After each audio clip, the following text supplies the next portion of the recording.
Thank you all for joining us here today, lovers of music, history, and New York City. I'm Barbaralee Diamonstein-Spielvogel.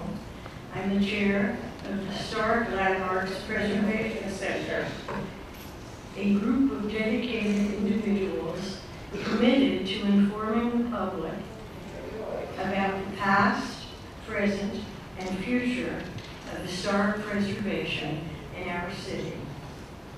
We're here today to celebrate the life and the work of Ella Fitzgerald, about whom Richard Rogers once said, "Whatever she does to my songs, she makes them all sound better." Actually, we had planned this commemoration for the centennial of Ella's birth. That was in April of 2017. So you ask, why did it take so long? Almost 2 years of paperwork, research, permissions, and finding a place that was appropriate to commemorate the life and the career of Ella. And you might ask, why here at the Hebrew home? Ella was born in Newport News, Virginia, and her family moved up to Yonkers, New York in 1924, where she had a stable and reasonably happy childhood. But stability vanished at the age of 15 when her mother died as a result of injuries from a traffic accident. Ella then left Yonkers to live with her aunt, Virginia Williams, a hard-working woman, the mother of 2 children herself, who could barely manage to contain Ella. And she could not keep Ella off the streets of New York. A few months later, Ella was deemed ungovernable. And on April 10, 1933, was sentenced in juvenile court to the New York State Training School for Girls, which was a very unfortunate turn in her life. On the way, she came here. What was on this site before the Hebrew home? It was first known as the Riverdale Orphanage, or the Colored Children's Orphanage. From the experience here and elsewhere flowed her own special relationship with children. As she said so often, "I love kids." The orphanage was located here on the grounds of what is now the Hebrew Home River Spring. In fact, this brick building on which one of her cultural medallions has been placed, the Stoll's Pavilion, was originally a part of the Colored Children's Asylum. After Ella was sent upstate, as you might imagine, she hated the reformatory. So she escaped and returned to New York City. By 1933, she was earning her living by living on the streets of Harlem. Ella's remarkable story is a story that, among other things, can tell you how music can transform a life. On September 21st, 1934, that's a long time ago, she made her debut at the Apollo Theater in Harlem at their legendary Amateur Night. Those were the first steps on Ella's long career to take her place, as Mel Torme, the famous singer, called her, the High Priestess of Song, a title that she held for the next 50 years. As our knowledgeable speakers will tell you, in much greater detail. Ella was one of the most beloved jazz performing and recording artists, known as the First Lady of Song. But she clearly earned her title. She was working with fellow legendary artists such as Duke Ellington, Frank Sinatra, Sarah Vaughan, Dizzy Gillespie, and Betty Goodman, and even performed in a few movies. One of them was an Abbott and Costello film.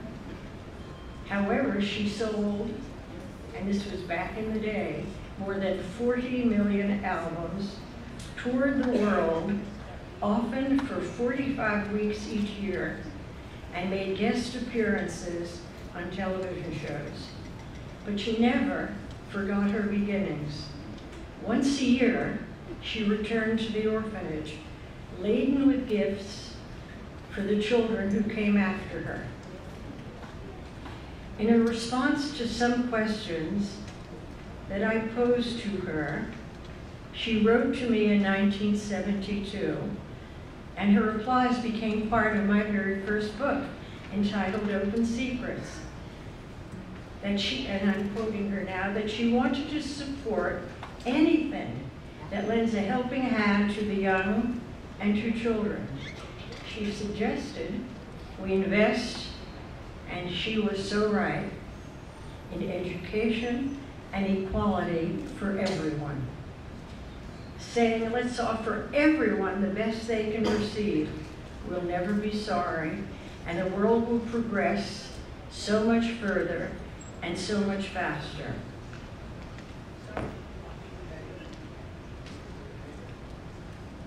She did never forget her roots.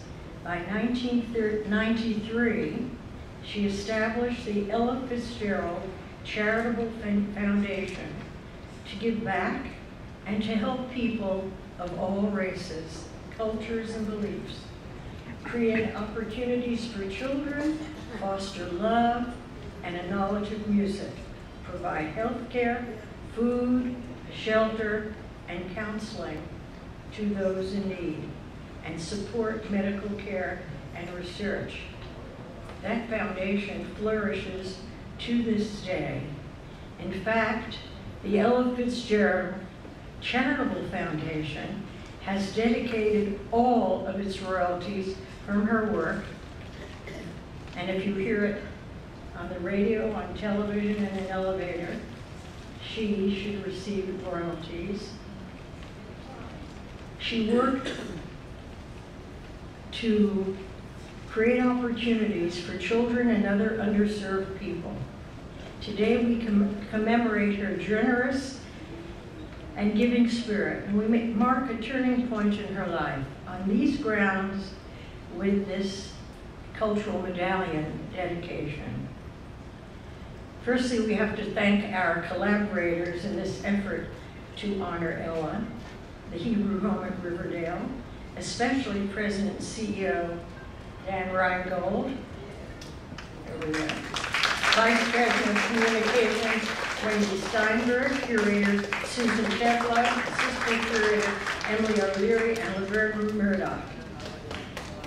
I'd also like to acknowledge among many of you, and I know I'm going to leave some people out, so I apologize, but I thought you'd like to know that there were some other distinguished guests here. The cultural critic, Stanley Crouch, a MacArthur Fellow, and recently recognized as the 2019 National Endowment for the Arts Jazz Master, awarded for his jazz advocacy. And renowned virtuoso jazz trumpeter, Wallace, who is here today with his lovely wife, the actress and singer, Dawn Jones. And young artist, Vasha Panko, has joined us as well. But most of all, we want to thank the residents of the Hebrew Home and those of you joining us here today.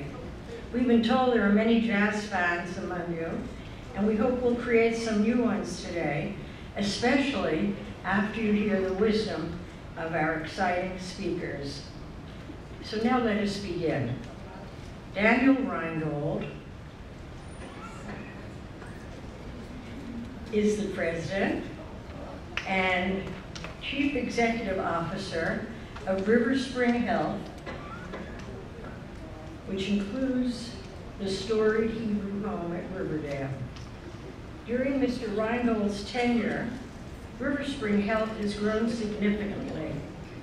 He is a committed advocate for older adults, and Reingold and his team opened the Weinberg Center for Elder Abuse, the nation's first elder abuse shelter, a very significant step forward.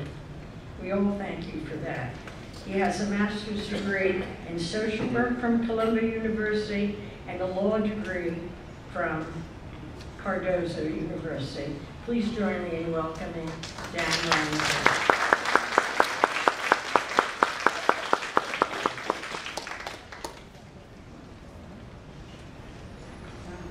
Good afternoon and welcome to our residents and special guests. Today marks the culmination of many months of collaboration with Barbaralee and her team at the Historic Preservation Center, all in reference to Ella Fitzgerald. We are grateful to Barbaralee and her team for bringing historic preservation to the forefront of our great city so that the important and impactful individuals of yesteryear are never forgotten, but rather are celebrated as we are doing today. I also want to recognize our dear friends Karen Dixon and Melba Butler of the Harlem Dowling Family and Children's Center.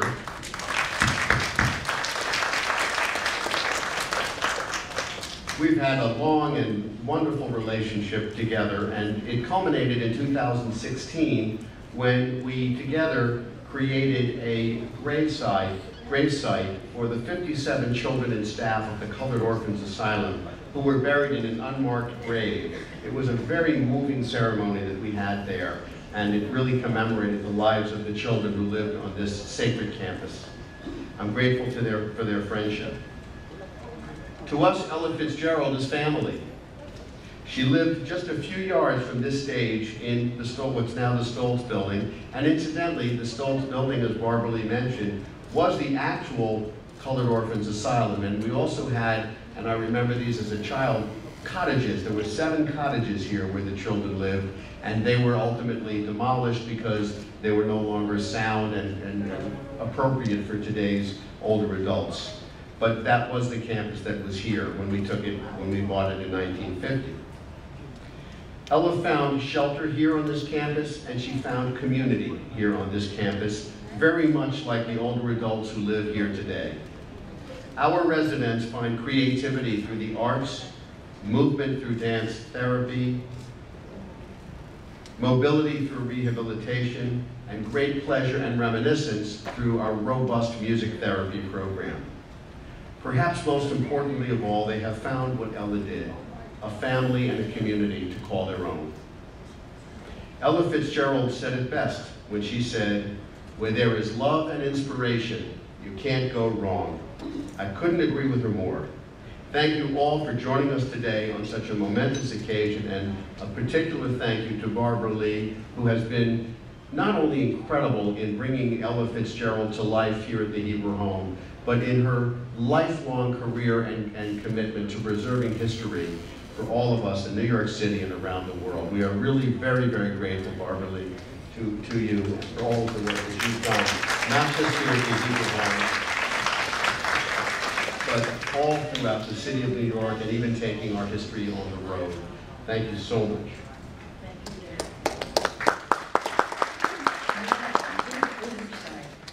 I was busy saying we, but I never mentioned who the other part of we is other than me.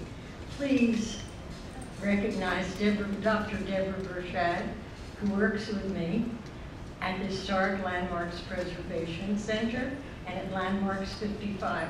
Please stand, Deborah, so we can be recognized.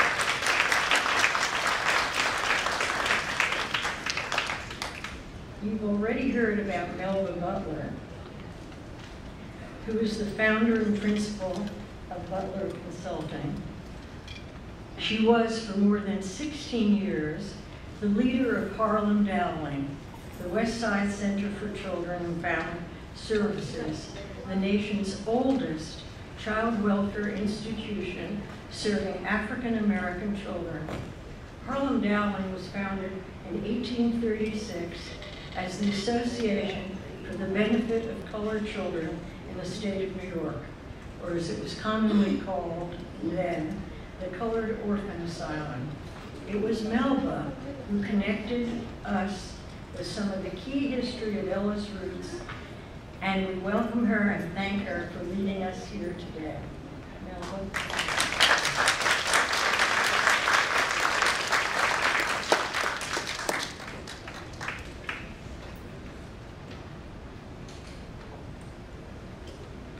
Good afternoon.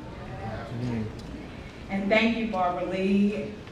Thank you so much for inviting me to say a few words today. And Dan, it's so good to be here again and to see you. And certainly I want to acknowledge the current executive director of Harlem Dowling West Side Center, Ms. Karen Dixon, who does a wonderful job every day. You've already heard it mentioned that this is the former site of the Colored Orphan Asylum. They purchased this pretty, beautiful tract of land between the Palisades and the Hudson River back in 1904. It was the site of the Riverdale Colored Orphan Asylum from 1905 until 1946.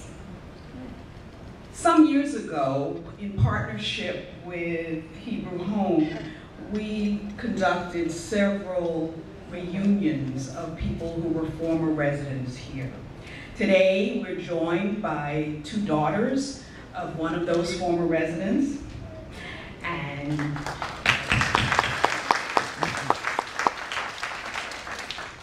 one of them said to me, to be able to live in that environment, 20 acres overlooking the Hudson, like heaven. Everything about it was perfect. What else can you say? It was beautiful. Look at what you had. The location, where you were. You couldn't think negative. You had the proper environment for self-development. So I'm talking to you right now and I'm looking out the window at the Hudson River, so I have to stay focused because I can see it right out of the window. As Dan said, the new campus had small cottages, some for boys and some for girls. Most of the children here were black and brown children aged 2 to 15 years of age. Some had lost one or both of their parents, or perhaps their parents were unable to care for them. In some cases, they were placed with relatives who were unwilling or unable to continue their care. Some were placed by the courts.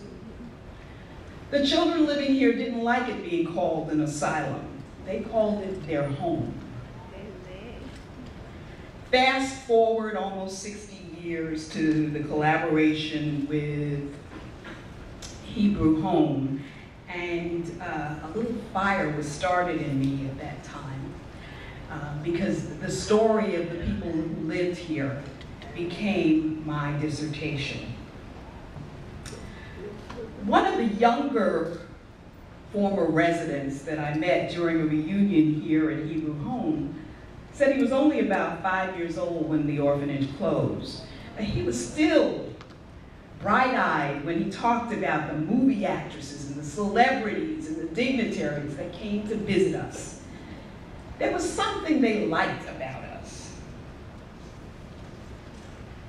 Another former resident who was 83 at the time that he and I spoke was a retired New York City detective. And he recalled getting sent to the Colored Orphan Asylum at the age of 12 after he started roaming the streets and hanging out with the wrong crowd. He said, they kept me straight. More than likely, I might have ended up in jail. that was a change that was best for me. When I met them, these former residents were retired government workers, retired homemakers, former actresses and playwrights. I met a librarian, some business people, folks who had taken all kinds of turns following their period of time here in Riverdale. One man remembered Johnny, who was one of the youngsters here, who used to blow the bugle horn so the children would line up to come to school in that building that was the main administrative building for Riverdale Colored Orphan Asylum. Others who call themselves the boys, although when I met them they were nearing 80 years old, but they call themselves the boys, and they remembered sneaking off the grounds and going down to the railroad tracks. Of course, they were sneaking. Another one talked about a girl who sang in the children's choir here.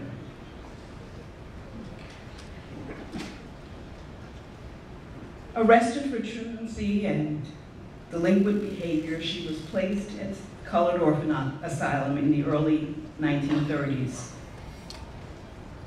And as was mentioned earlier, she later moved on to New York State Training School for Girls in Hudson, New York. That young girl was the Ella Fitzgerald. So glad to have the opportunity to share these few words with you. One thing I wanted to mention in closing, so I have several connections to this wonderful celebration today, and I'm so glad that kind of life serendipitously put it in my path. But first of all, Ella, of course, was a resident of the Colored Orphan Asylum, and I was the former executive director.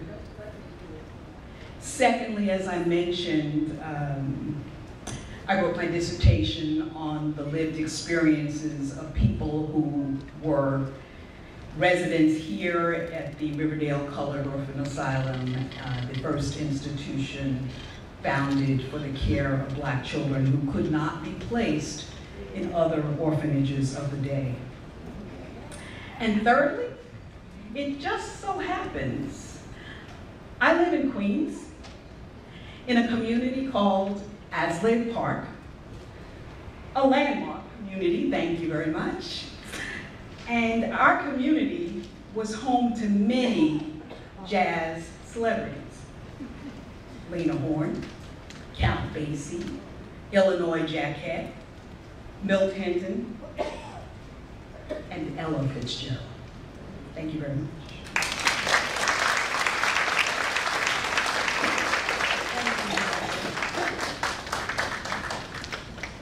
John Reddick is an historian and community scholar of Columbia University and an architect himself. He's focused on major public art projects, including Frederick Douglass Circle and the Ralph Ellison Memorial. He is a longtime Harlem resident, and if there's anything you want to know about Harlem, just ask Harlem Reddick. His recent scholarship explores African American and Jewish influences in the American Songbook. And it was John Reddick who led us to Dr. Butler. Thank you, John, who will also introduce Genovis Albright, who will, an actor and pianist and singer, who will be performing for you now, and they will explain why they have chosen the song today entitled My Buddy. Welcome.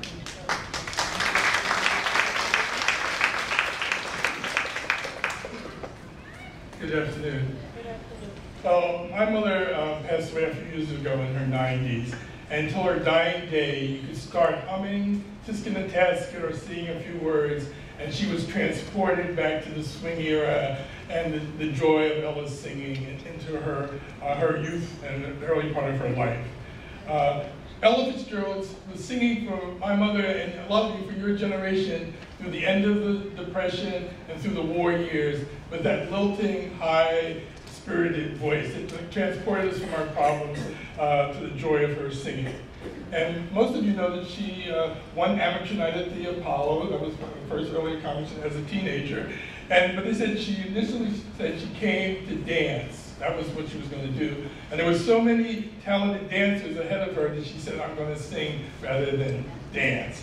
And Norma Miller, who was a Lindy Hopper, said she was so rough looking. She had on men's shoes, and when she came on the stage, I wondered what she was going to do. But the instant she opened her mouth, her musical skills transported the audience.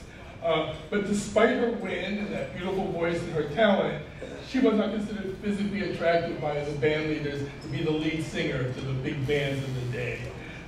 They all felt that way except for Chick Webb. And Chick Webb was a very talented drummer and leader of the band at the Savoy Ballroom.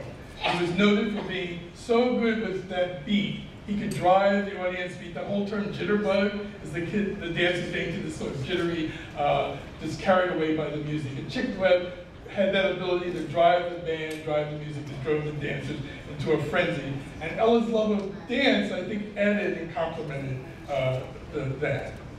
But Chick Webb, besides seeing Ella's talent and sort of being her mentor, also actually adopted her. She was still a teenager, and he became her guardian and mentor in terms of her talent and moving her forward.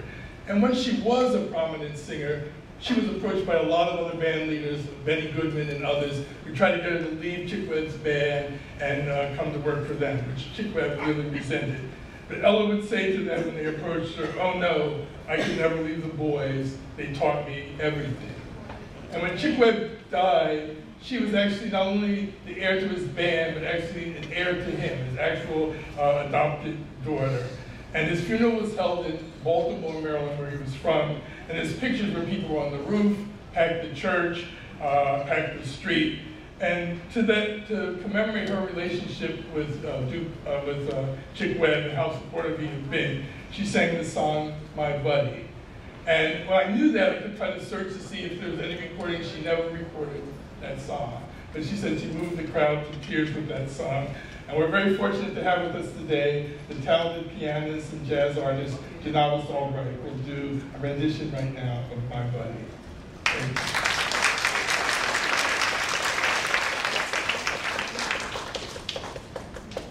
This song was #1 in 1922. Can you imagine?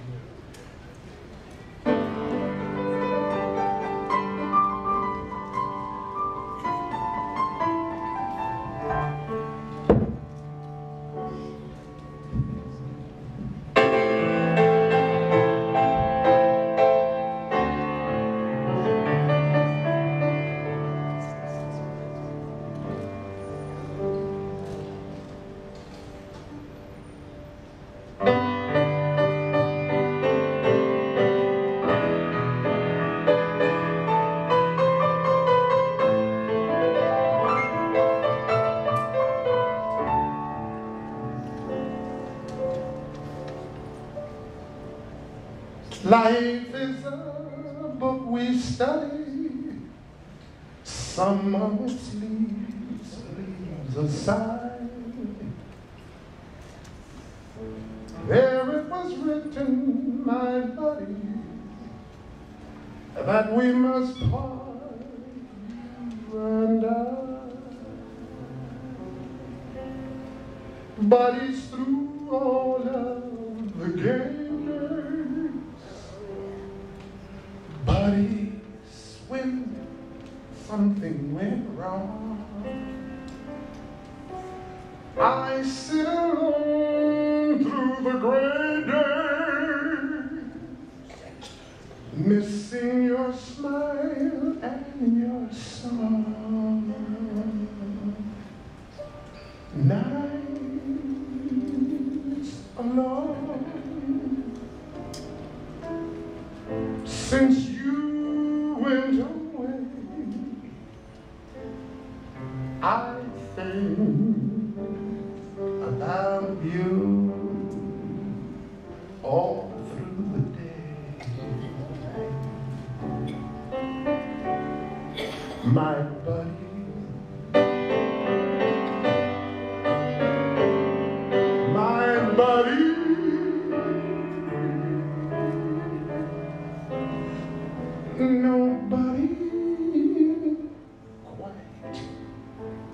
so true.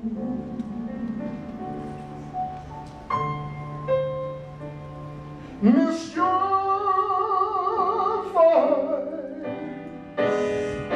the touch of your hand.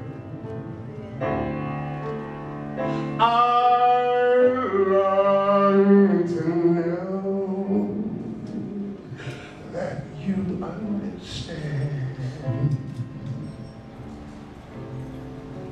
My body,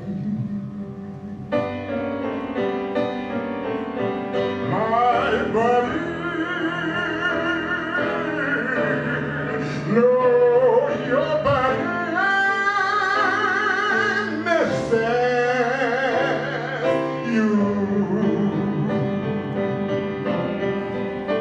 Your body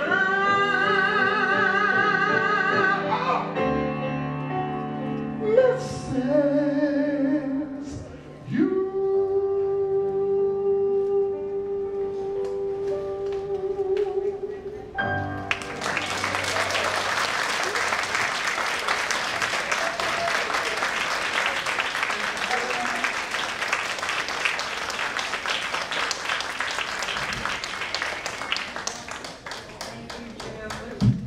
By the way, there are photographs that we have here. Ella Fitzgerald and Chick Webb, Ella laden with gifts, generally at Easter time, which often coincided with her birthday, coming to this children's orphanage home. And she's with Chick Webb, who often accompanied her on journeys like this. And it was very significant in her early rise, as all of these knowledgeable people know far better than I, but I thought I'd share that little bit of information with you.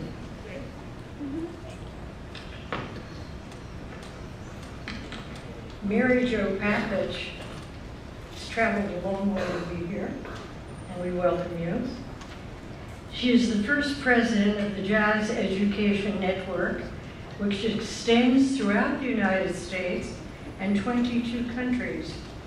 A public school arts educator for more than 35 years, Mary Jo is on the selection committee for the Grammy Music Educator of the Year Award and is the recipient of numerous honors and awards herself, including a Lifetime Jazz Education Achievement Award from Downbeat Magazine.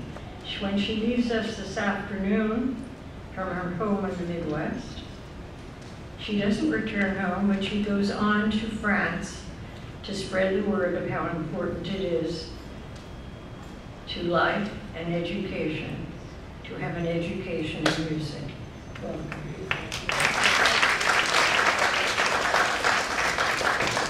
Thank you, Barbaralee, and what an honor, what a privilege to be standing in the same place that the one and only Ella Fitzgerald stood. An honor for me as a music educator and for my organization, Jazz Education Network, to be a part of this special, special dedication. To think that the First Lady of Song, who influenced many generations and more to come, lived here. Yes, she was a pioneer in jazz, the first African-American woman to win a Grammy in 1958 and went on to get 14 more. And yet she had no idea, students that are up here in front, she had no idea when she lived right here, that she had no idea that she just was going to follow her passion for singing. And in doing so, overcoming obstacles of racial and gender discrimination, financial challenges, crossing all cultural and ethnic barriers, that she would go on to influence the entire globe, the entire world. A sincere thank you to Barbaralee and the committee, who since 1995, they've installed more than 110 of these elegant medallions throughout the city, bringing history to life by recognizing that it's people and what they accomplish that truly matters. You know, there was no jazz education in the schools when Ella was growing up. And she did love to sing, and she sang in church, trying to stay out of trouble. Never one to complain. Ella later reflected on her most difficult years with an appreciation for how they helped her to mature. She used those memories from the challenges, from the challenging times, to help gather emotions for the performance, and felt that she was more grateful for her success because she knew what it was like to struggle in life. Singing was the essence of her soul and what made her tick. Her voice and her soul not only saved her, but it launched her to the epitome of success in the music world, selling over 40 million albums worldwide. Lady Ella's audiences were as diverse as her vocal range. They were rich, they were poor, made up of all races, all religions, all nationalities. In fact, the only thing they had in common was just one thing. They all loved her, and so did I. Lady Ella, often referred to as the Queen of Jazz, as Barbaralee said, was a role model of mine early on. She was idolized by many, including my former student, the talented Brianna Thomas, who you're going to hear sing at the end. And she lives here now and is a professional musician. I personally was influenced as a young singer and a young trumpet player, and then as a music teacher by her recognizable voice, her scat singing, her incredibly unique stylings, and lucky me, I got to see her perform at the Rose Bowl in LA shortly before she passed. But since her passing, she has been remembered and honored in many ways. I was fortunate to be present at the Jazz at Lincoln Center as the United States Postal Service honored the late singer with a commemorative stamp. Do you all remember that? And I still have my stamp that was celebrating her 90th birthday. And then in the startup of my organization, Jazz Education Network, which we call GEN, 10 years ago, interesting that she still has a hand in my life, because one of the stalwart organizations that have been supported, right, Sharon Birch, our managing director, that has been supported is the wonderful Ella Fitzgerald Charitable Foundation housed in California. So here's Ella helping to influence the future of jazz education today. She truly had an unparalleled vocal talent, amazing improvisational skills, and is known as one of the most beloved jazz singers of all time. Recognizing Lady Ella and this historic building she lived while a teen is important, but her true legacy is in the multitudes of people, young singers like the young people we see here in the front row that look so beautiful today. People that Ella never knew, who were impacted by her voice, her many performances, and her recordings. The many who were touched by her influence, like me, like the gifted student Brianna that's going to sing later, like the wonderful performance we just had. That's her true legacy, her songs. Proving that music makes a difference. Music saves lives. Music gives direction. Ella found music to be not only her savior, but her gift to the world. Thank you to our First Lady of Song.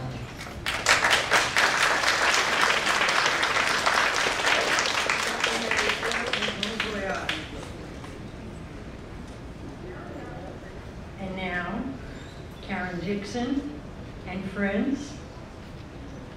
Karen, as you have heard, is the current executive director of Harlem Dowling West Side Center.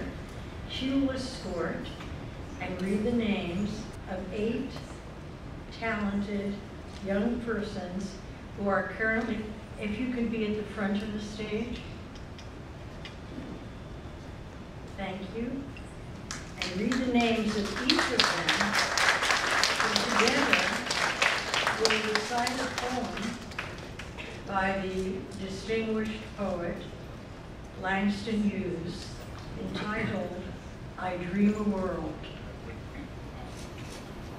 Good afternoon, everyone. I hope you enjoy. I'd like to introduce you to our lovely young people, and they will do a special poem for you today. We thought this poem was appropriate for what is happening in the world today, and we hope that you enjoy. Jasiah Watson. I dream a world. Biz Margani. I dream a world. Marie Canoe. I dream a world. Jane Allure. I dream a world. Audriana Espinal. I dream a world. Jaleesa Jarvis. I dream a world. Kayla Miller. I dream a world.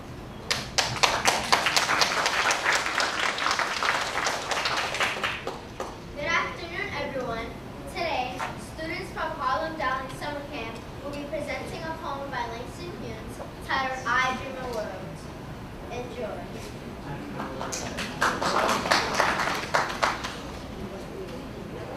I dream a world where man, no other man will scorn, where love will bless the earth and peace is past the door.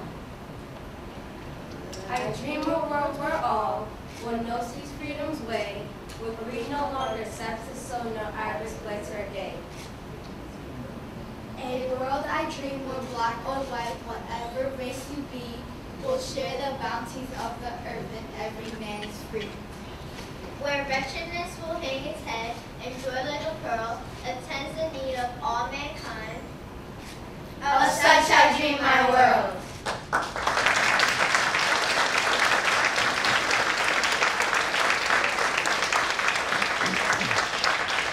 Thank you, ladies and gentlemen, who performed so beautifully. And thank you for reminding us of the bounty of this world. Thank you.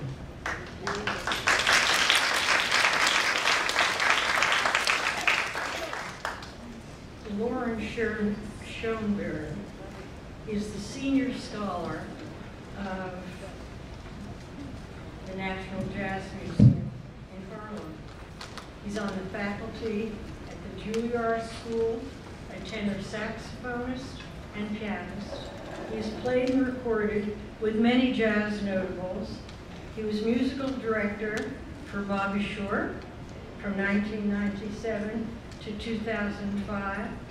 He is the winner of 2 Grammy Awards for Best Album Notes, and he served for quite a while as Benny Goodman's manager and archivist and oversaw the Goodman Archives at Yale University.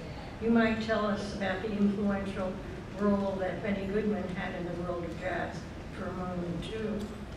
His book, The NPR Guide to Jazz, was published in 2003.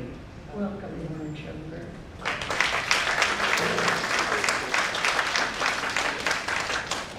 Thank you very much, and before I say anything, I'd like to thank you, Barbaralee, for inviting me to participate and have been in awe of your career on the federal and city levels for decades. Thank you so much. It's a pleasure to meet you. I'll be very brief because everyone has already kind of said everything there's to say about Ella. We'll hear some more personal testimony.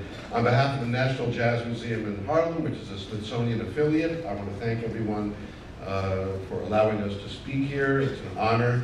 And on behalf of our 2 co-directors, Christian McBride and John Batiste, who unfortunately couldn't join me today, we're all here to salute the great Ella Fitzgerald. I'm going to just touch upon 4 things and try and bring them together briefly in terms of my own personal experiences as they relate to Ella Fitzgerald.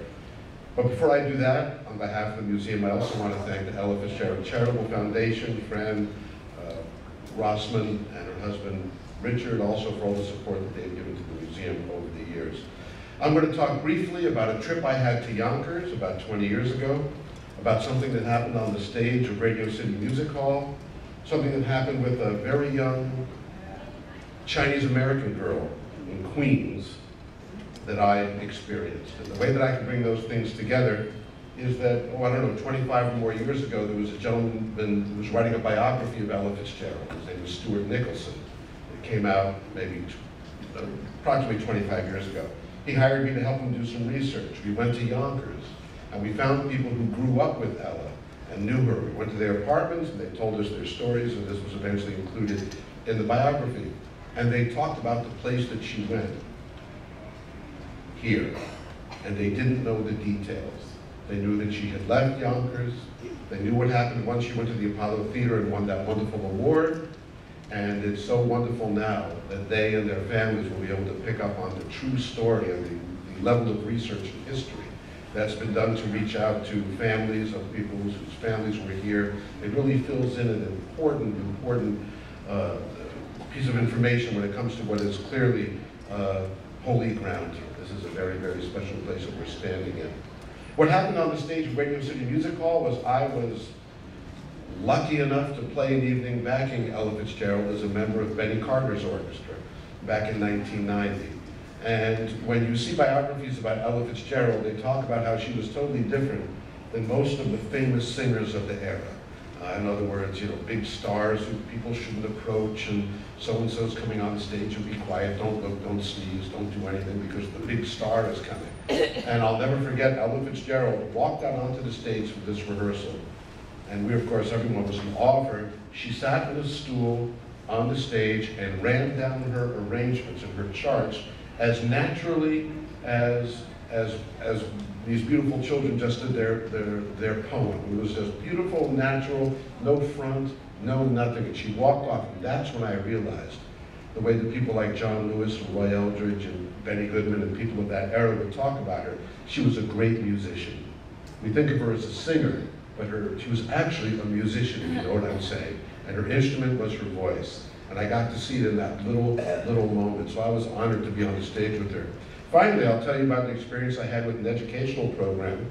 It was actually sponsored by the Ella Fitzgerald Charitable Foundation many years ago. We were out in Queens doing a series of programs with very young school children. And the population of this particular school was, for the most part, Asian kids and a lot of Chinese Americans. There's one little girl, the teacher told me, we shouldn't expect her to participate because she had been very quiet and mute for the whole year, so when we came around having everybody sing a Tisket or whatever we were doing, we should kind of leave her alone and don't press and don't point or anything like that. And the class went on. I sat on the side while the music teacher, Mary Jo, I'm sure you would appreciate this, while the music teacher started leading all this kind of stuff, and all of a sudden I saw that the music teacher was in tears. And she came to sit by me as the class was finishing, and I said, what happened? Were they that bad? She said, no, it's too bad. She said, no. What happened was this one little girl who hadn't opened her mouth in class all year started to sing a Tisket.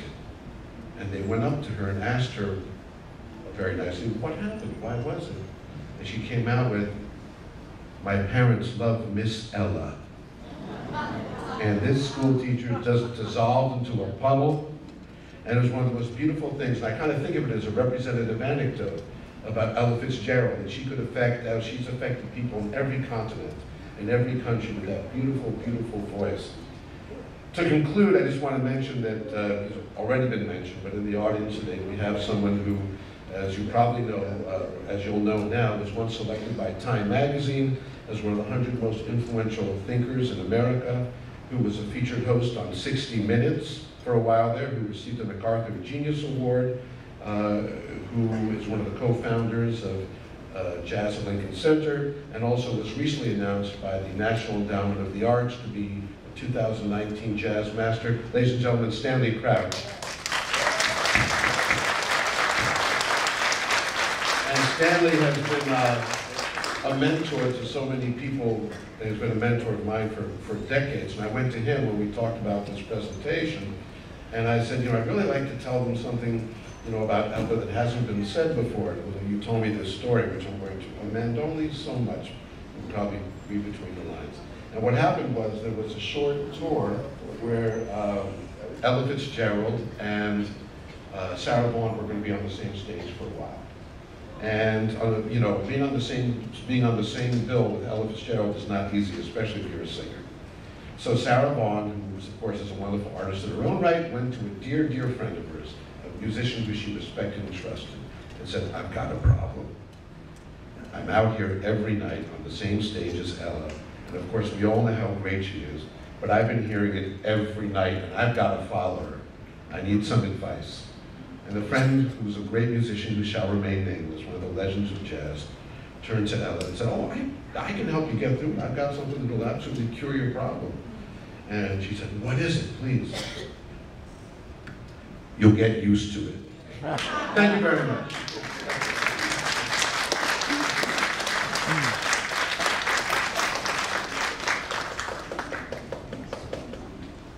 Never get used to it. Scholar and arts journalist, Barbaralee,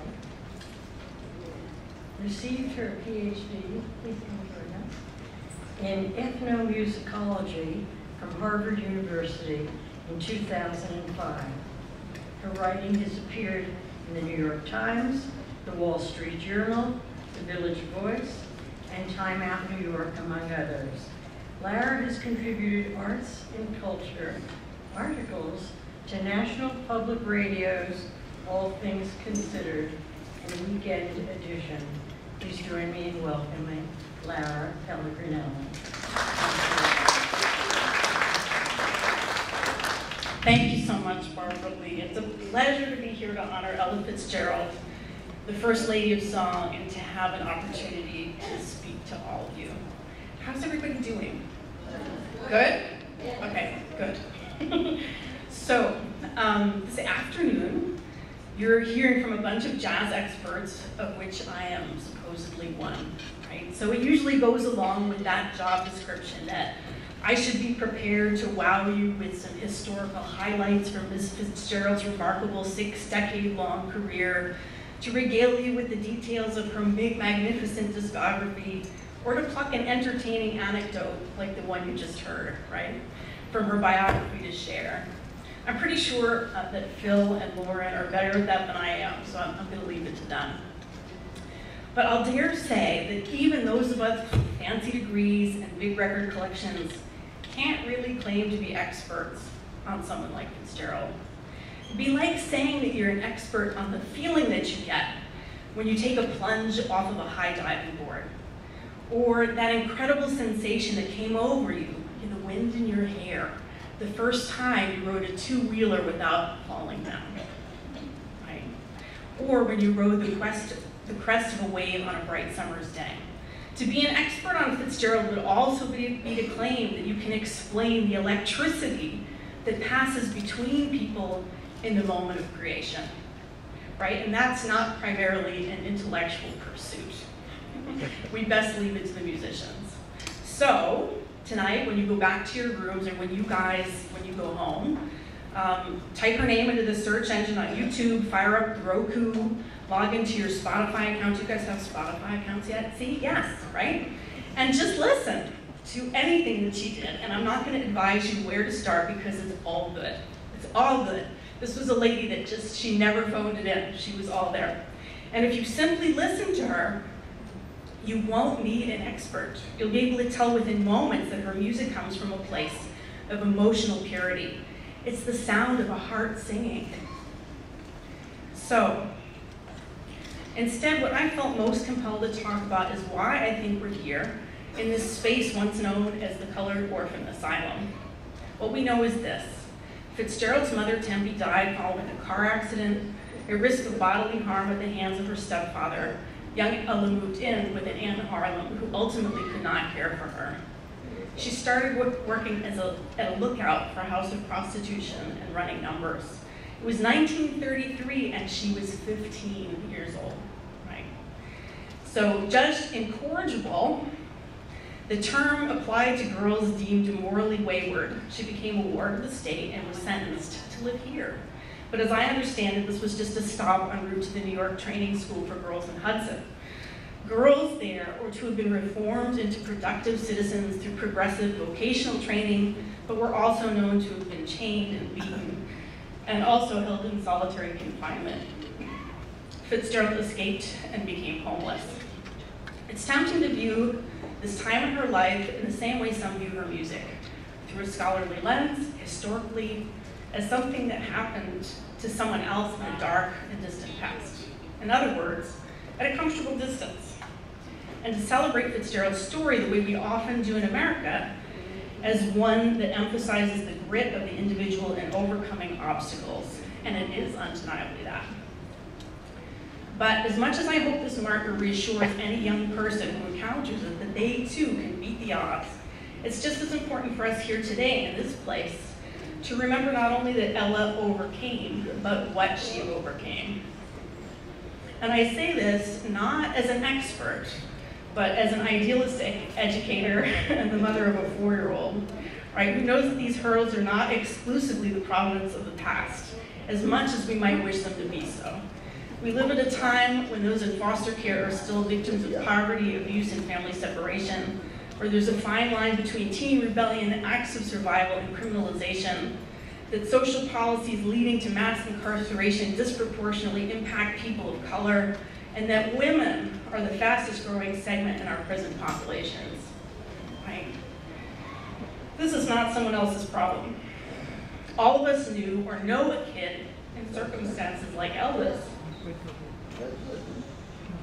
No matter who we are and what we do, whether it's in a professional capacity, behind a laptop, in a classroom, or in a courtroom, or in the spaces of our communities where we call upon our better selves to interact with our neighbors with humility and compassion, we all have opportunities to foster inclusivity and seek justice in the stories we tell, with the hopes of rewriting our future.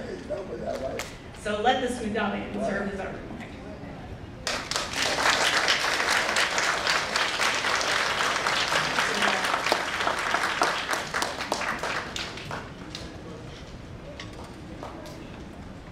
Dan Morgenstern, the chief editor of Downbeat from 1967 to 1973, was the past director of the Institute of Jazz Studies at Rutgers University.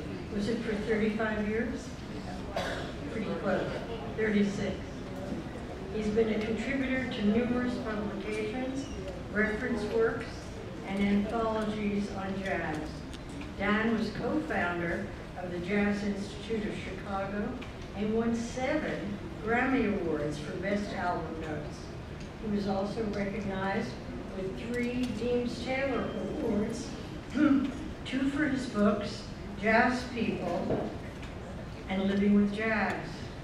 In 2007, he was named the National Endowment for the Arts Jazz Master and given that award for his jazz advocacy. Please join me in welcoming Dan Morgenstern.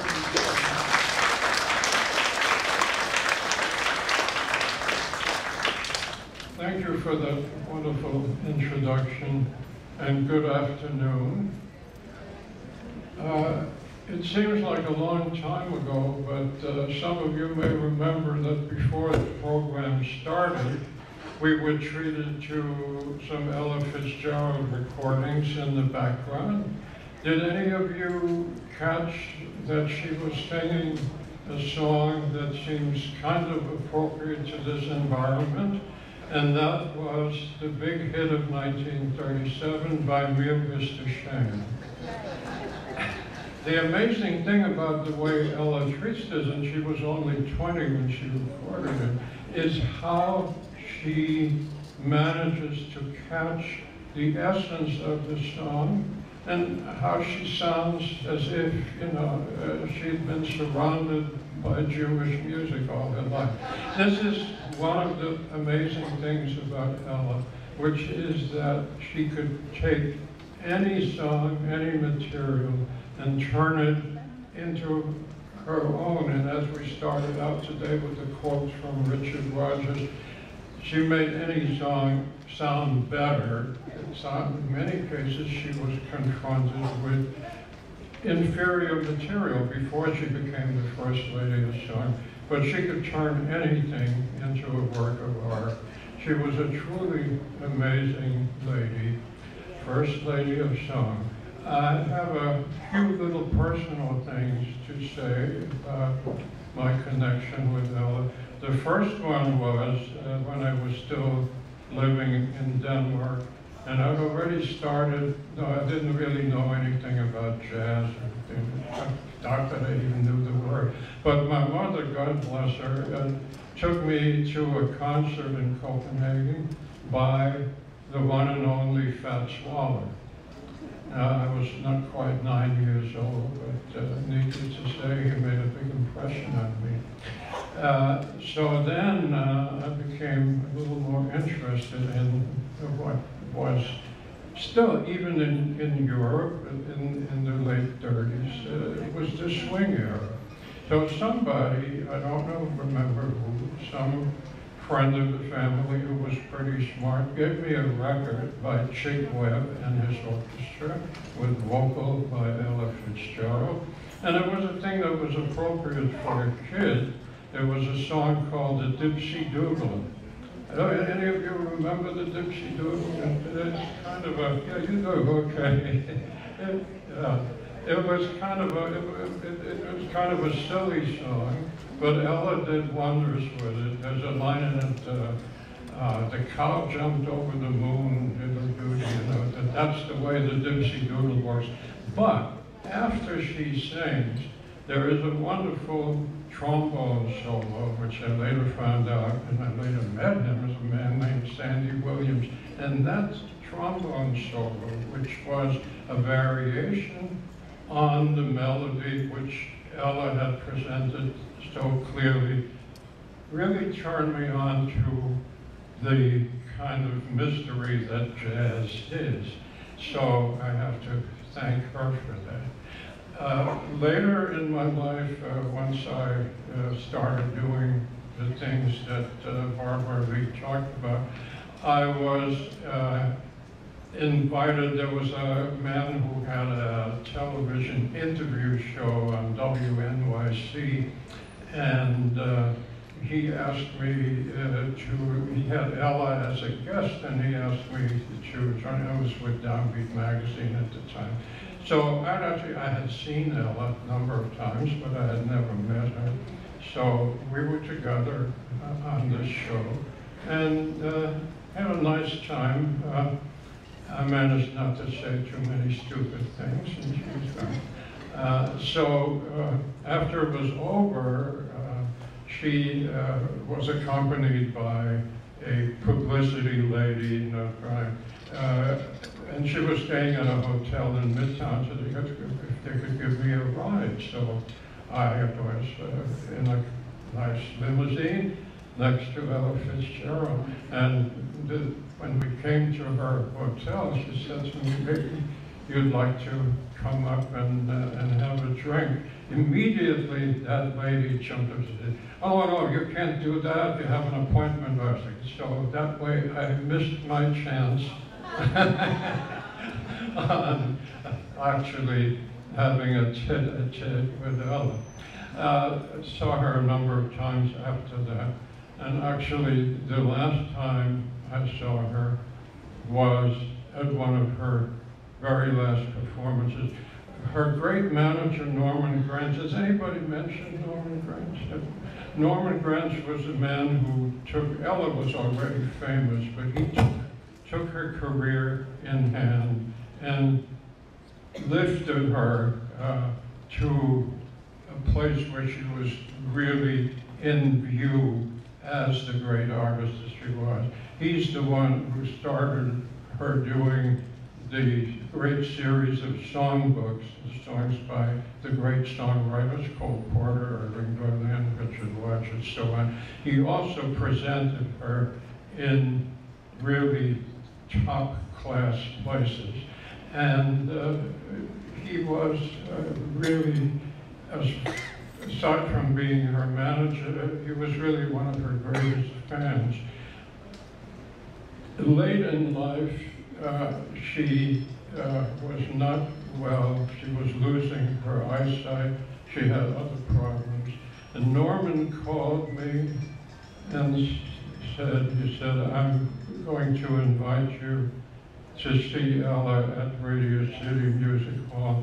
And he said, I really want you to be there. And, I was flattered that he invited me. Of course I went. At that time, Ella was totally changed. as I said, she was losing her sight, and she was wearing sunglasses, and she was helped on stage, and she sat down when she sang, but her voice, her intonation, her phrasing, everything was still there. I don't think Norman would have asked me if it had been anything less, but I also think that he knew that it would be my last chance to see her, which it was. Ella Fitzgerald was, without doubt, the first lady of song. Thank you. And as they say these days, thanks for having me.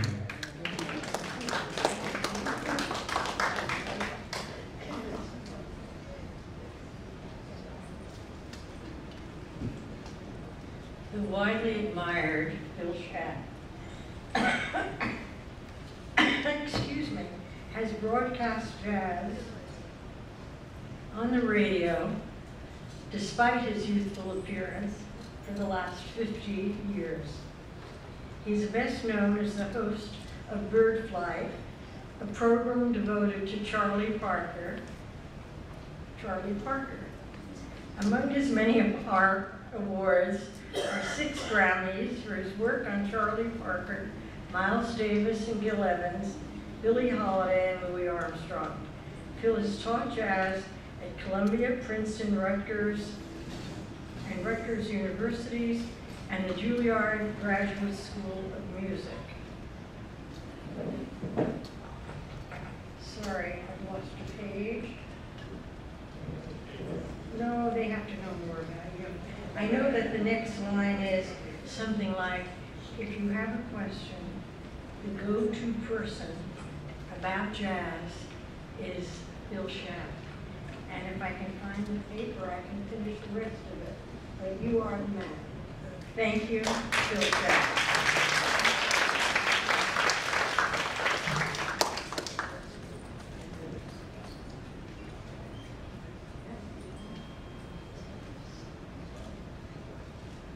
Ella Fitzgerald, of course, is one of the greatest artists of all time. And as such, she's one of the most important women of all time. So I'd like to tell you a story about an honest man. There's at least one.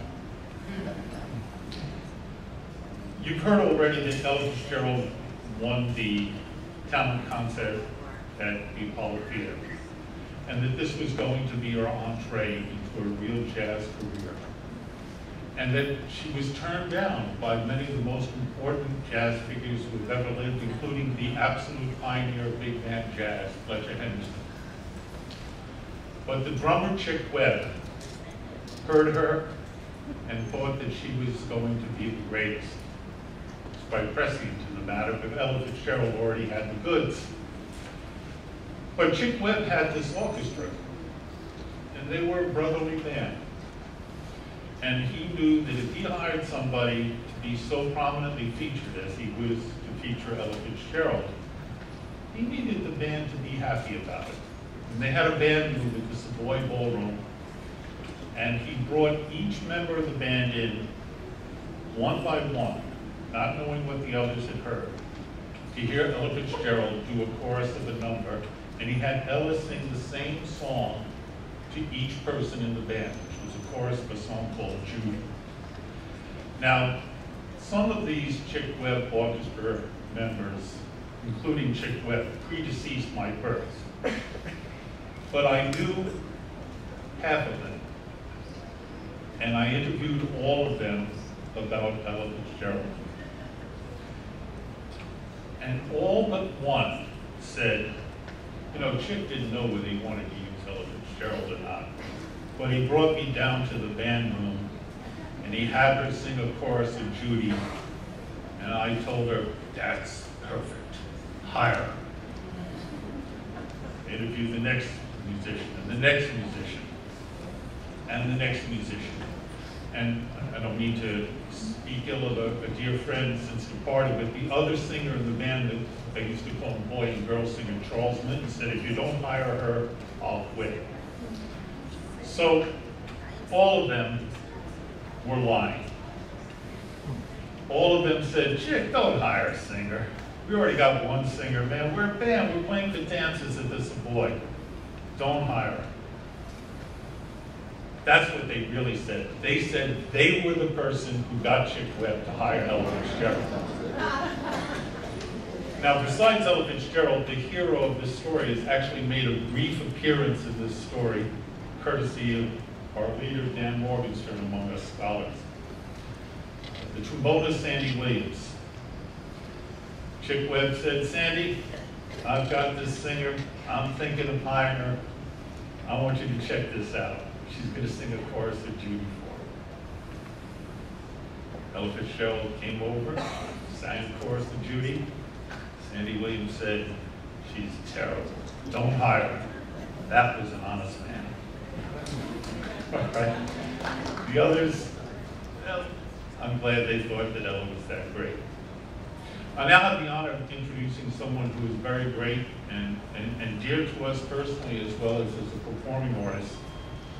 You know, she came under the wing of the good Dr. Billy Taylor, who lived not too far away from here.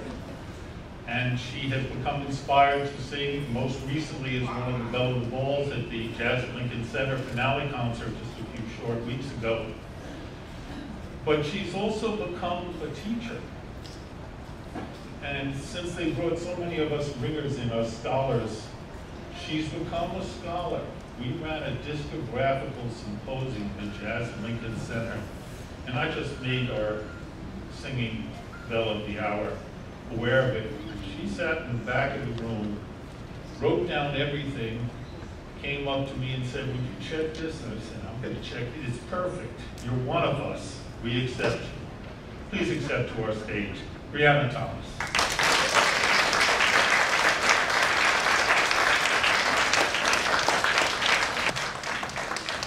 I'd like to introduce you to my accompanist. He's an amazing person and friend, and his name is Mr. Marvin Sewell. Please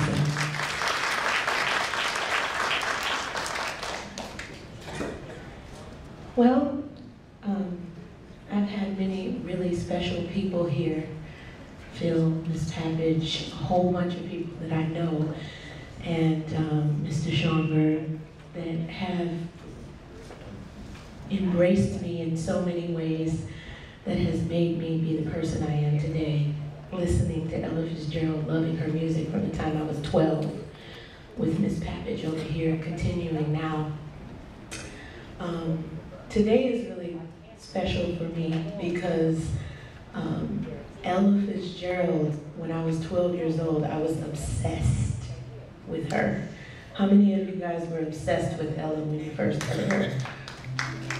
Show the love. That's right. So I'm really glad to be here. We're going to start now with a tune that I love. It's one that I feel embodies the spirit that Ella sang with all the time, no matter what she was singing. She said that it doesn't matter where you came from. It only matters where you're going that counts. That's the only thing that counts. Without further ado, this is for y'all and Ella.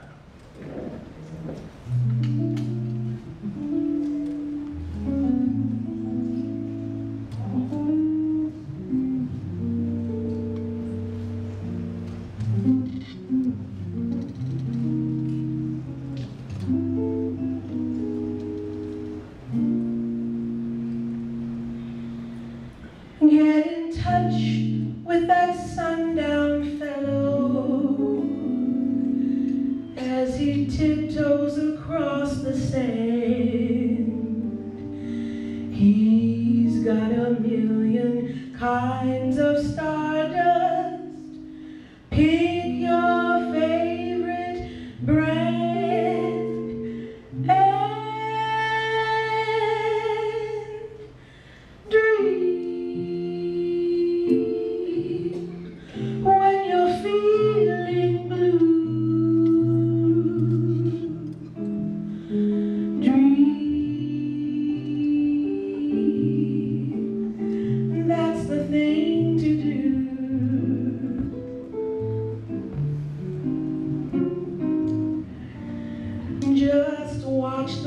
smoke rings rise in the air.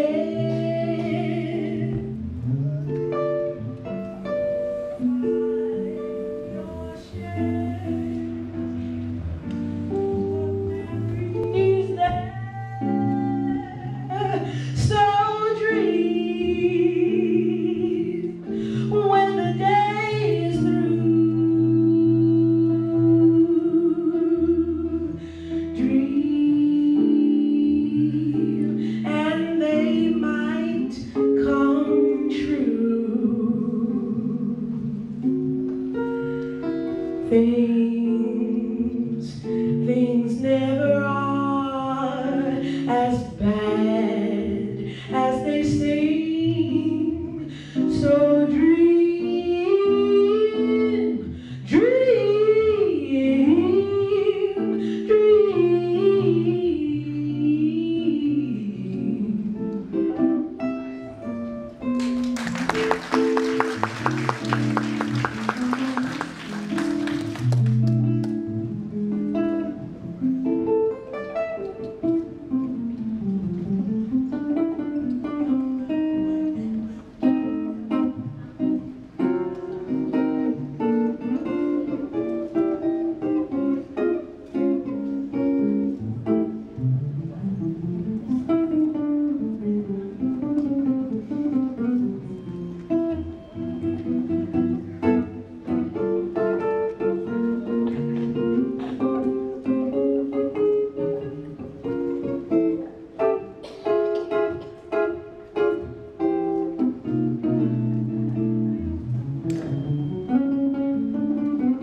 Just watch the smoke rings rise in the air.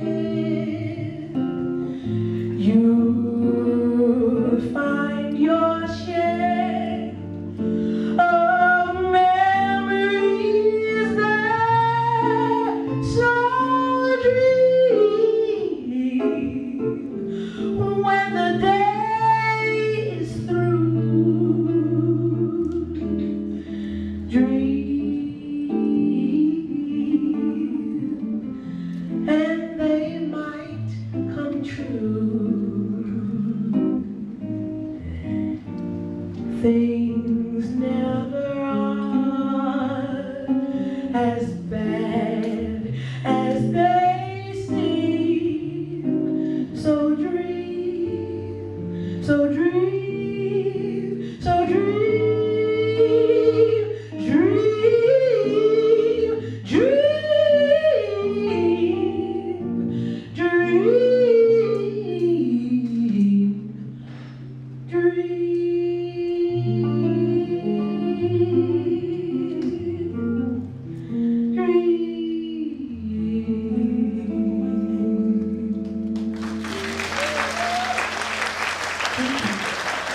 Thank you. Somebody put my friend here, Mr. Wallace.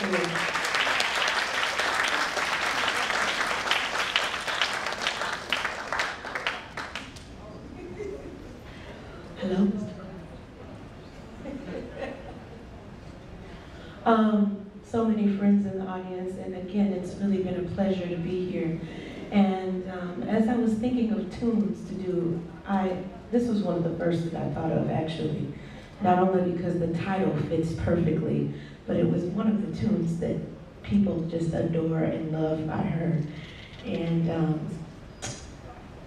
so this is dedicated to you, as this program is dedicated to Miss Ella Fitzgerald. Let's give her a round of applause again.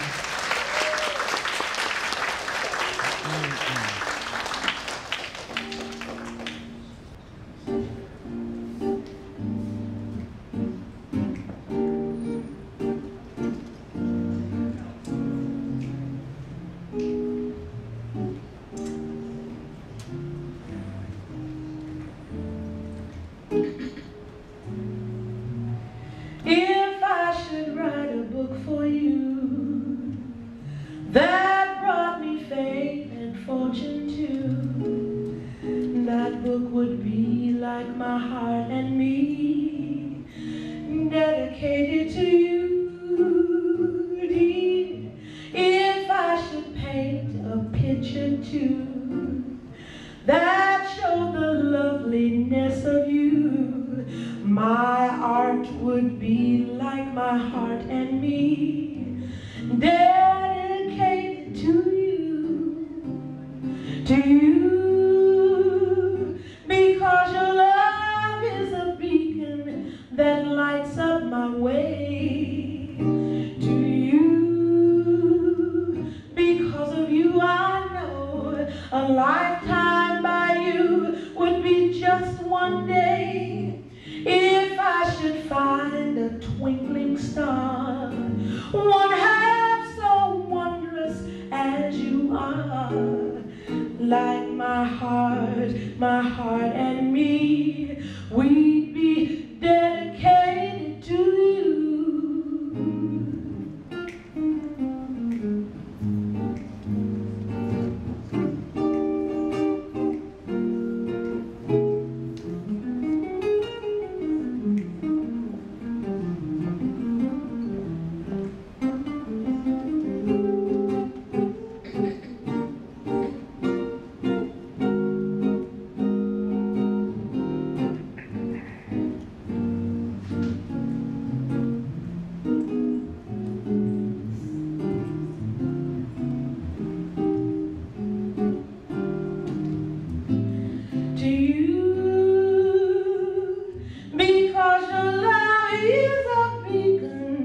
That lights up my way. To you, because of you I know a lifetime could be just one heavenly day. If I should find a twinkling star, one half so wondrous as you are, that star would be like my heart and me, dedicated to you, dedicated to you, dedicated to you. That star would be like my heart and me. That book would be like my heart and me. My art would be like my heart and me. We're together, just you and me, and we are dedicated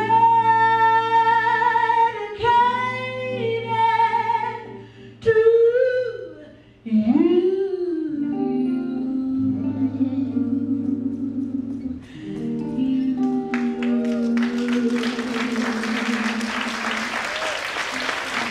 Thank you very much. Thank you. Mr. Martin Sewell, God bless each and every one of you. God bless Ellen.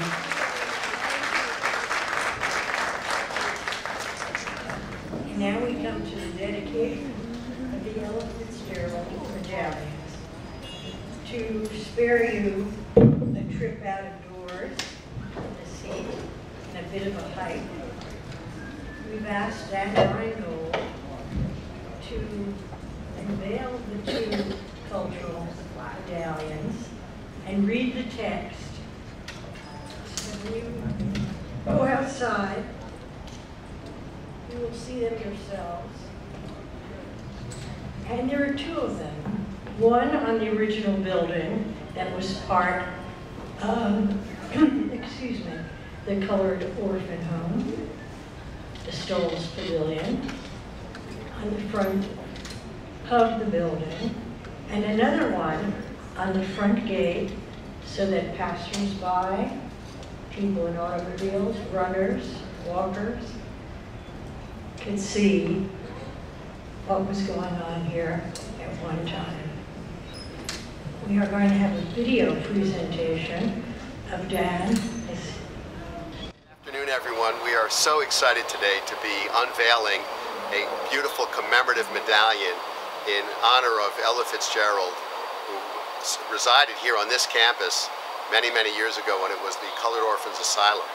So it's a great honor for me today to unveil this medallion and to share with all of you the beautiful prose that is on the medallion.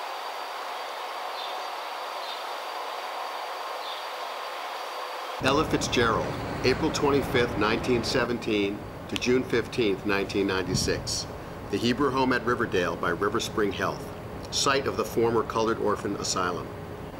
Known as the First Lady of Song, Ella Fitzgerald was among the most popular performers in the United States from the late 1930s into the 1990s. After her mother's death in 1932, Fitzgerald was placed in the Colored Orphan Asylum, where she first sang in the children's choir. Despite her early struggles, in 1934 she won first prize at the Apollo Amateur Night and joined drummer Chick Webb's band soon after. Her breakthrough hit, a rendition of the nursery rhyme "A Tisket, a Tasket," remains a jazz classic. Among her many hits were "Oh Lady Be Good" and "Mac the Knife." Celebrated for her range, pure tone, and legendary scat singing, Fitzgerald sold over 40 million albums during her lifetime. Her songbook albums, Gershwin, Porter, Rogers, and Hart, and more, are triumphs of this idiom. She received 14 Grammy Awards, including the Grammy Lifetime Achievement Award in 1967, the Kennedy Center Honor, the National Medal of Arts, Presidential Medal of Freedom, and more than a dozen honorary doctorates, including degrees from Yale, Harvard, and Princeton. Thank you for joining us today on this wonderful day and this really historic day.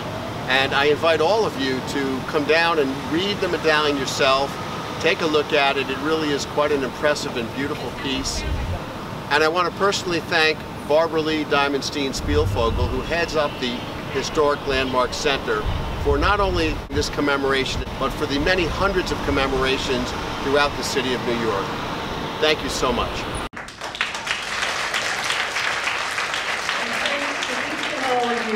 For joining us here today. And thanks to all who participated in this program. Thank you and good afternoon.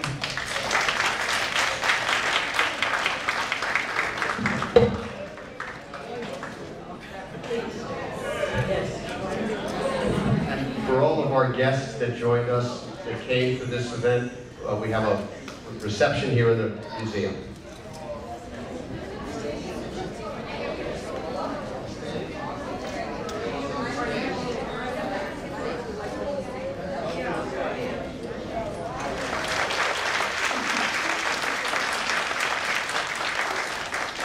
Thank you.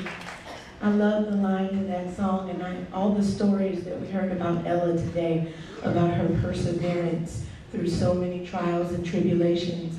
And I know that we all have those things in our lives, and she was really a beacon for a lot of us, a ray of hope, and her voice just gave all the love in the world. So how about it for Ella and Drew? Speaking of love, I'm sure you're going to know this one.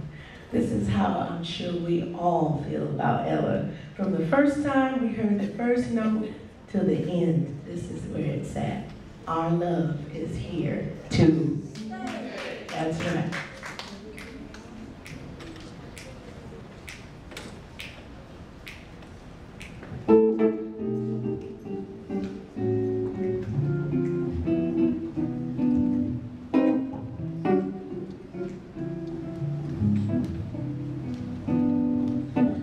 It's very clear our love is here to stay, not for a year, but ever and a day. The radio and the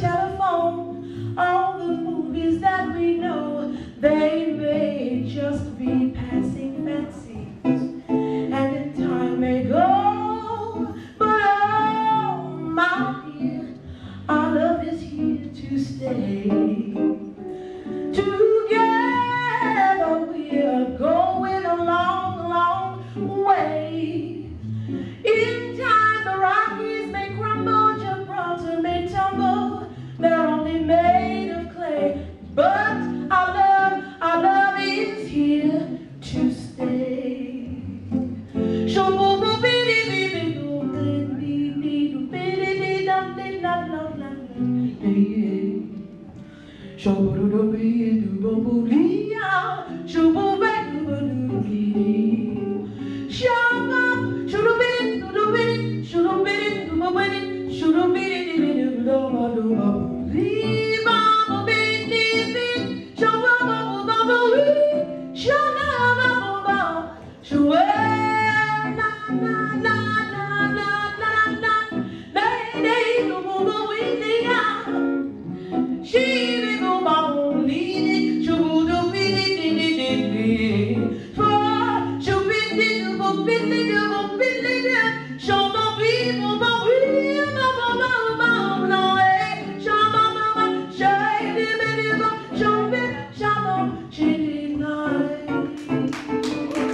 Not for a year, but ever and a day.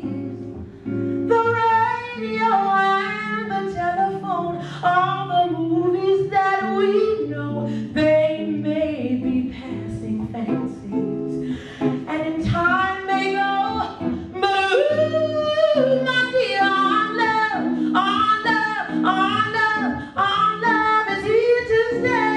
Not for a year, but ever, ever, ever, ever, ever and a day. The Rockies will crumble, Gibraltar may tumble, but they're only made of clay. Our love is here, our love is here, our love is here. Sing that with me. Our love is here, our love is here, oh, our love is here, oh baby, our love is here. Sing it, sing it out loud, sing it to your neighbor, now to the other neighbor, sing it to Ella. Our love is here to stay.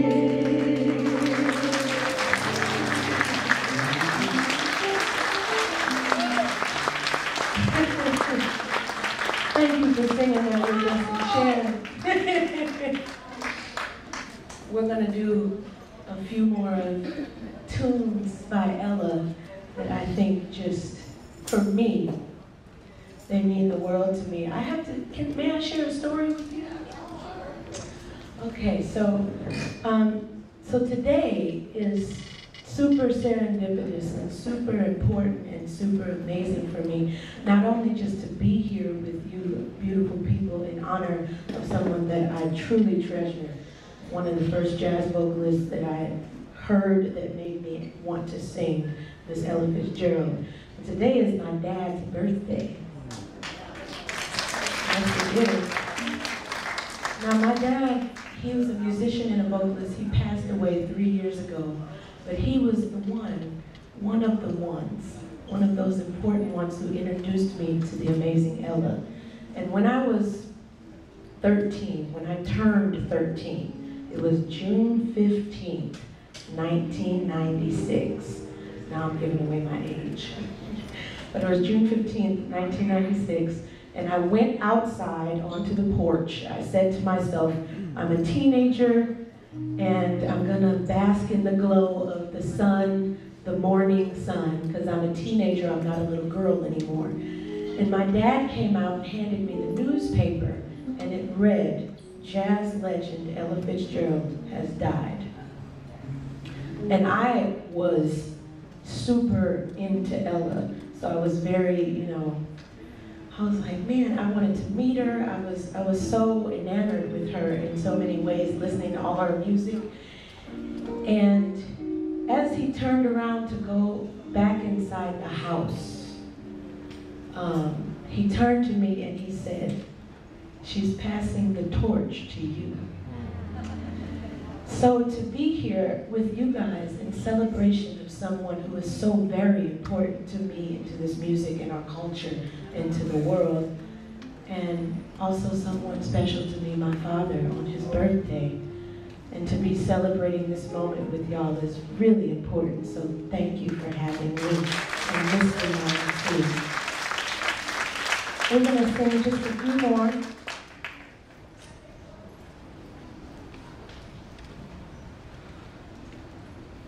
How many know it's important to be good to yourself?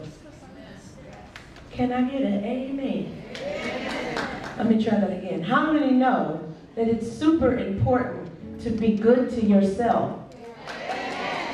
That's right. That's what she said, so we're going to sing it.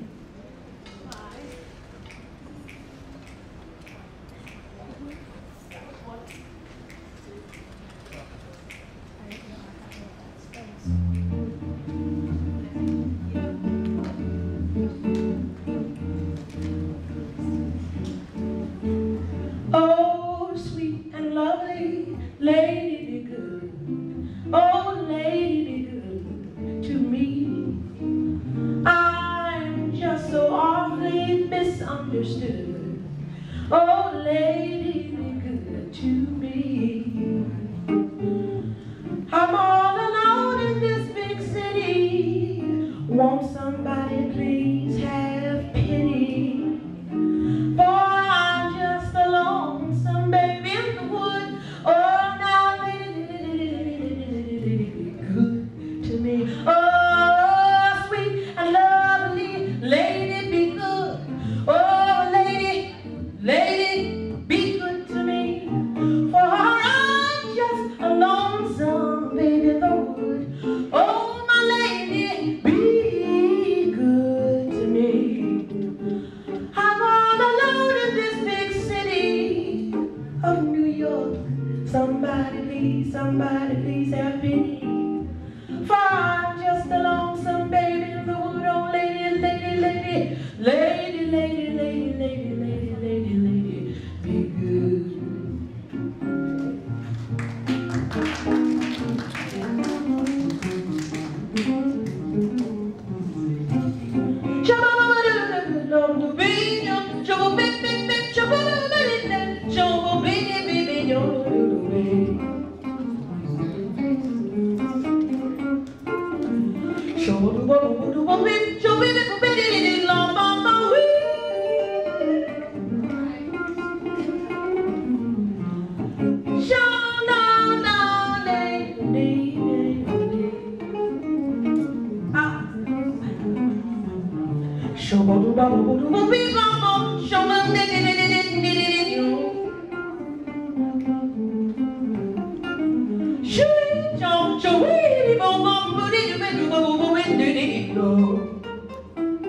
Oh,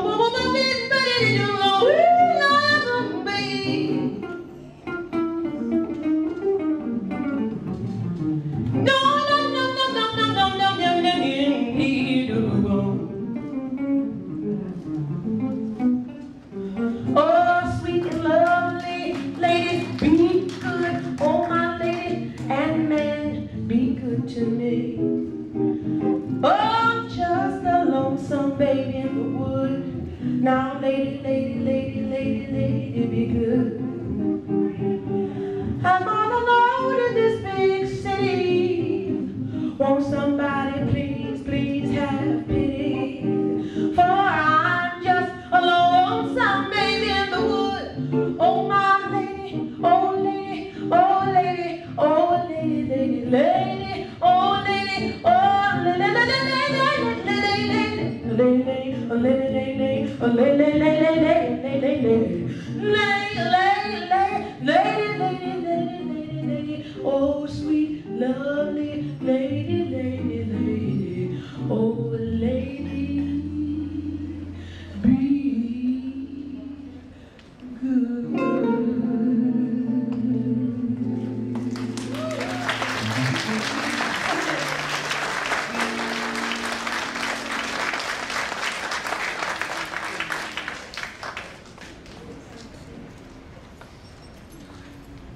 Just checking the time. We have two more for you. This next song I'm going to sing was one of the very first songs that I ever heard Ella sing.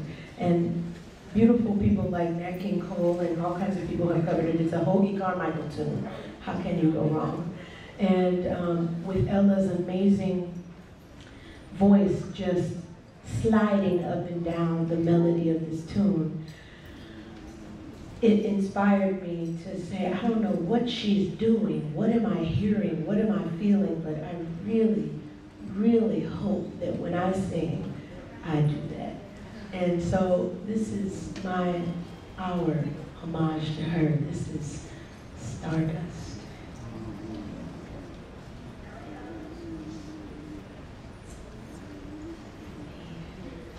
I love the lyric to the tune. It's about someone who's gone, but not very far away. And that's where she is, always with us.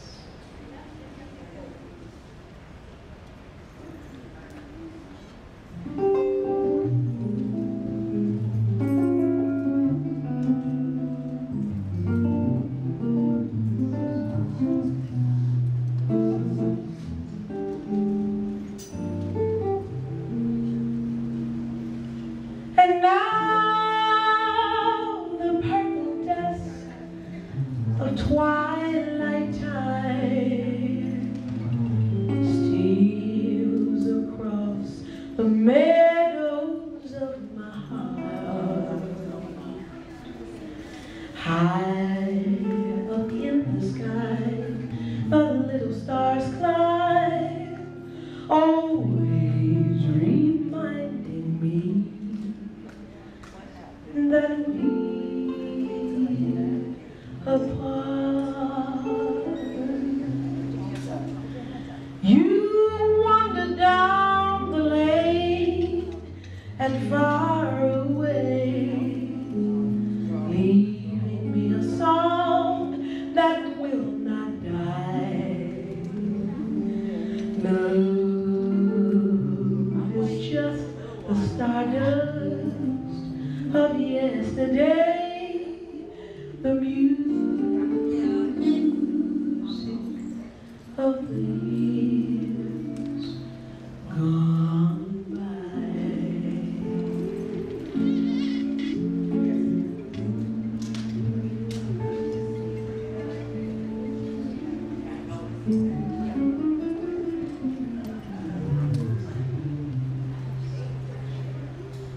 Sometimes I wonder why I spend the lonely nights dreaming of a song, the melodies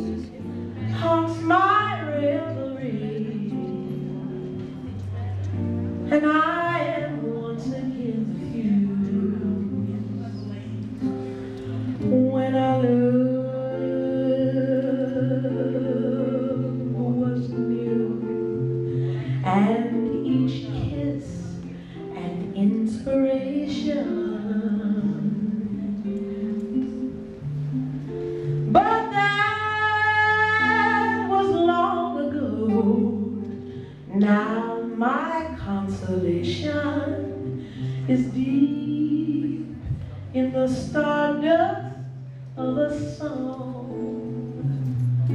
Beside a garden wall, when stars are bright and you are in my arms, the nightingale, she tells her fairy tale of paradise where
Thank you.